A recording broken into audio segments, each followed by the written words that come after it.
we're going to jump straight into it. Can you share your experience and your background in the real estate industry and talk about, I know you touched on it, you didn't plan it, but how was it actually going into that international market, especially being a black female in real estate? That right there is a whole nother category of.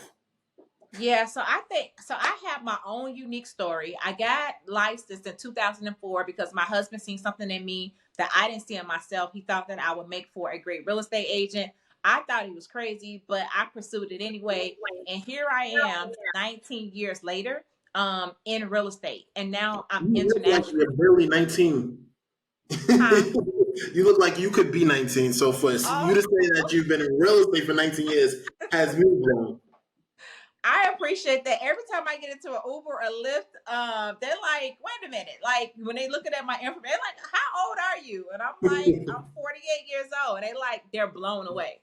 Yes, 48, 48 years old. And one of the things that with real estate, what pushed me to create Savvy Chicks in Real Estate is because I had been in the industry for so long. In 2017, I was like, look, nobody is helping real estate agents to have multiple streams of income. Multiple streams of income, meaning that you can have a consulting business, you can do real estate transactions, you can work with investors and charge a fee with the strategy that you have. You can create ebook, you can do a digital course, and so, like, nobody was really talking about that. You had a few people in real estate that had it, but they weren't teaching other people how to do what they were doing. They would Mm. ask them, of course, to be their client, but they weren't teaching them how to coach. They weren't teaching them how to consult.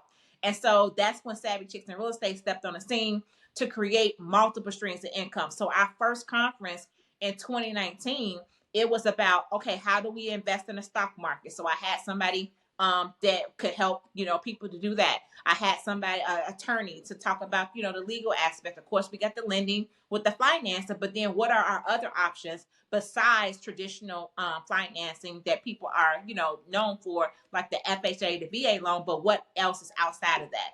And so from year one in 2019, when we started hosting our actual conference last year, somebody, our fourth annual conference was downtown Chicago.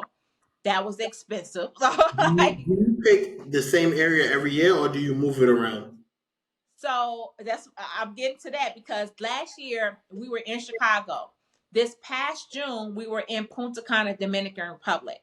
Last year we had 275 people that were at our conference, and God told me that, okay, with me going international, to make it intimate. So I was like, okay, I know we had, it don't make sense. Like we had 275 last year, but this year we're only taking 100 people to Punta Cana. And so we ended up taking 75 people to Punta Cana, that included the speakers, but people were blown away that I was actually able to get that many people to fly across the world to go to DR to be a part of this actual conference. And so that was our first time on international soil doing a conference.